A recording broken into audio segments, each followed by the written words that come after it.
Now, a lack of communication by Med-Ed was not only a big problem during Hurricane Sandy. According to the Public Utility Commission, it was also a big problem during last year's storm. It's parts of 590 that are literally crumbling apart. Alkali-silica reaction. It's a fancy term PennDOT uses for old road doesn't stick very well to new road. This is where it's coming from. We're seeing a little bit of a lake effect happening here with some low pressure that's been moving towards our area. She climbed over that fence right there and proceeded to make her way up the A-frame structure you can see on the other side. Now here's a good example of just some of the filth left behind from Hurricane Sandy. Now preparing for the Mayan Armageddon may not be a high priority for many in Milford. Many of their clients or their family members could be forced to pack their bags and move into a nursing home. But if you add a slew of trees that now you can't remove, well, you can say goodbye to your lakeside property. Bath salts may have been in the Doylestown man's system when he vandalized homes and attacked a woman last Friday. News 13's John Bartell joins us now from our Pike County newsroom with those details. John. George, many Hudson Street residents are relating Friday's attack to the bath salt-induced attack in Florida, which resulted in one man eating another man's face. Only this time, the victim on Hudson Street was able to escape with her life. Okay, you haven't heard the zombie apocalypse jokes? This is where they come from, this drug. Late Friday night, Hudson Street resident Kim Doyle witnessed a horrific attack that happened right outside her home. Scratching her, clawing at her. I mean, he viciously, brutally attacked her. Around 5 o'clock that morning, police arrested Doylestown resident Richard Cimino under suspicions that he had attacked a group of walkers on Hudson Street. After several attempts to tase the subject and bring him into custody, officers realized Cimino may have been under the influence of drugs. The symptoms displayed by this individual are consistent with those we've seen in the past with a subject who was under the influence of something like bath salts. Now, according to police reports, Cimino drove his car off Hudson Street here just a few blocks from this vacant house. After that, he proceeded to strip his clothes off.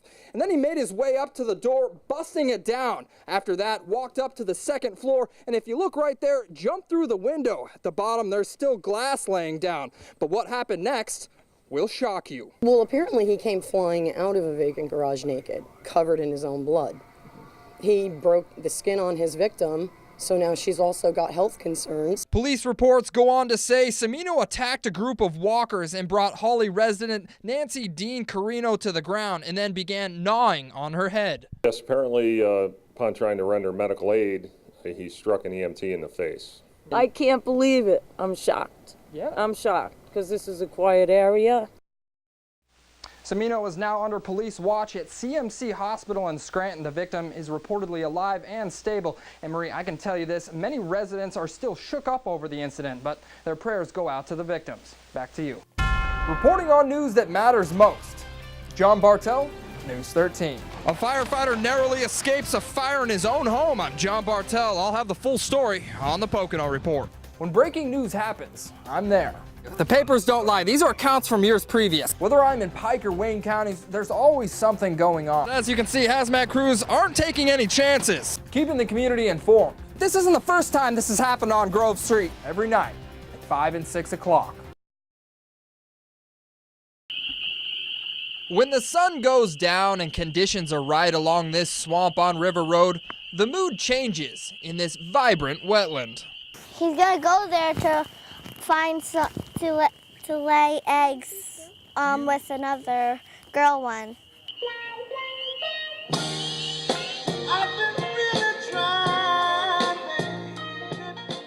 That's right. Every year around March and April, this mucky, grassy marshland becomes a love nest for hundreds of eager amphibians looking for that special mate. He has yellow spots like these lines. But before they can do that, they have one major barrier to cross. Where we get nice warm temperatures and rain, they come out, and what they're attempting to do is cross River Road here and get to the swamp on the other side where there are standing pools of water, and that's where they'll lay their eggs. Now these guys may be crossing the road in the name of love, but in the past they've had some major heartbreak, or should I say, backbreak. She's looking at a dead one. It must have gotten run over. It's a sad ending to a potentially good night, but when the Park Service first realized what was happening in 2003, rangers began closing River Road, so that way these little guys could cross safely and, well, you get the point.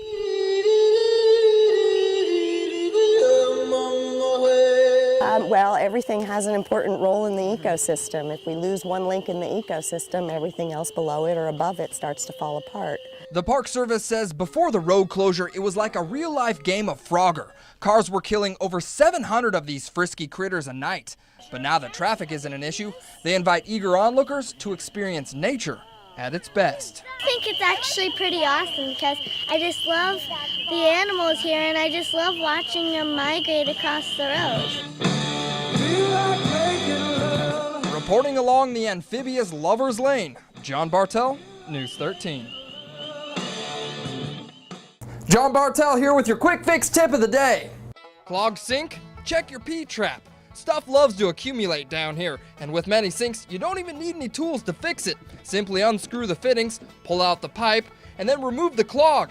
A simple fix, and hey, you may even find some treasures you thought were gone forever.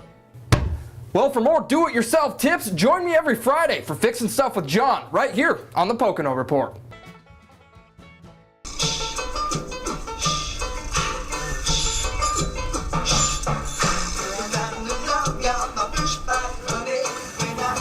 Well, if you ask anyone in Holly, they'll tell you the best way to see the town is on a bicycle. But what happens if you don't have a bike? Well, the people at the Downtown Holly Partnership have just the thing for you. I got Sue Courier here. Sue, tell us about the bike share program. It's great. It's just like taking a bike out of the library. You just take the bike for the day and stroll around town. All right, let's go see what the people of Holly think about it.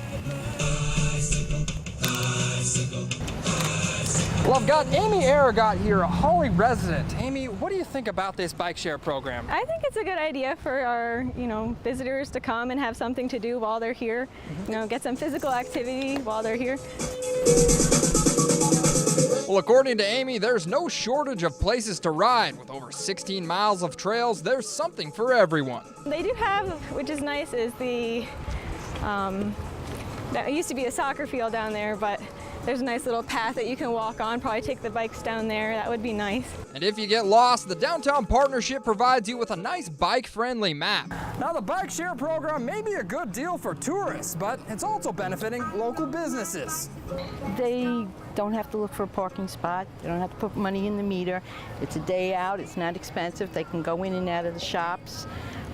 There's plenty of areas here in Hawley where they can get something to drink or something to eat. All right, Sue, so where can people pick up these bikes? They can pick them up at 4 locations around Hawley. We've got them at the Settlers Inn, Ledges Hotel, Lake Region Fitness at the Hawley Silk Mill, and AM Skyer in town.